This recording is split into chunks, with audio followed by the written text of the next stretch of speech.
Part 2. The Truth Behind the Two Wives. As Adam stood there, a sense of unease grew in the pit of his stomach. The two women before him were not simply figments of his grief. He could feel that now. They were something else entirely, something otherworldly. Lucy's face, though hauntingly familiar, was pale, almost translucent, her lips too thin, her eyes wide and unblinking. And the second woman, though beautiful, her features were sharp, as if carved out of ice. The shadows in the room seemed to gather around her, clinging to her like a shroud. The women spoke again, their voices melding into a single, chilling harmony. "You think you've lost her, Adam," Lucy said, her voice trembling with a strange undertone. "But I'm still here. We never left you." Adam took a step back, his heart racing. His late wife, was she dead, or was she something else now? Was this the spirit of the woman he had loved, or had something darker taken her place?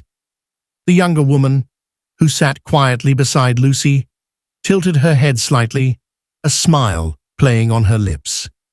"We both came for you, Adam. We both needed you. And you needed us." Adam's mind was a whirlwind of questions, of fears he couldn't voice, of emotions he didn't understand. "What do you want from me?" he finally whispered, the words escaping before he could stop them. The younger woman rose slowly, her eyes never leaving him. "We want you to choose. You can't live with both of us. Not anymore." Adam's pulse quickened. He could feel the walls closing in on him, the shadows deepening. His eyes darted back to Lucy.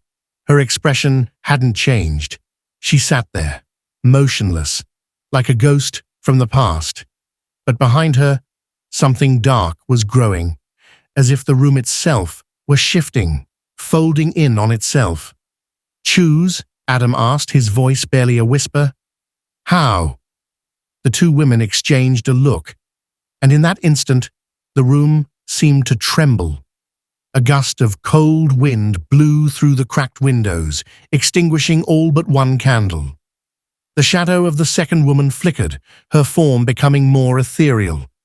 "Choose," the younger woman repeated, "or be trapped here, with us." It was then that Adam realized the truth.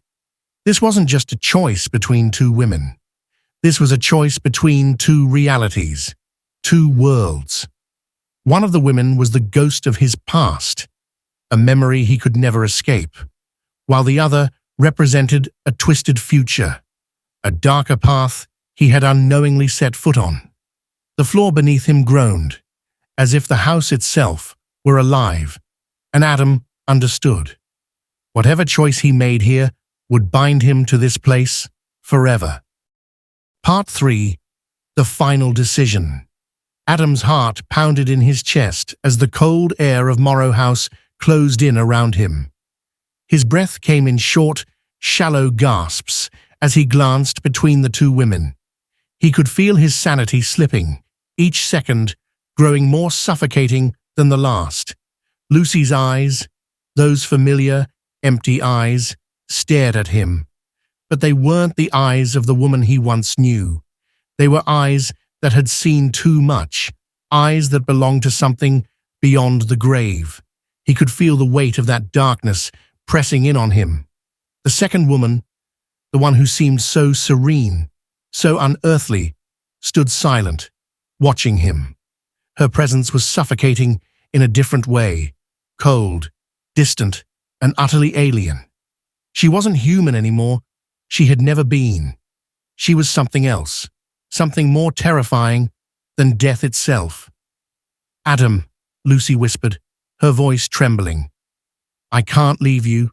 You were always meant to be with me." The younger woman's lips curled into a thin smile. "You're not hers, Adam. You're mine. You always have been." Adam's head spun. He didn't know which way was up, which path was real. Both women were pulling him in opposite directions. The walls of the room seemed to close in further, the shadows now alive, breathing, shifting around him. He had to decide. He couldn't stay here forever. The clock on the wall struck midnight. In a final desperate move, Adam rushed forward, grabbing both women by the wrists, pulling them toward him. For one fleeting moment, their forms flickered, their true, monstrous natures revealed. But it was too late. As Adam embraced the darkness, the shadows enveloped them all. The house fell silent. The next morning, when the sun rose over Morrow House, there was no sign of Adam, no sign of anyone. Only the two women, still waiting for the next soul to make their choice.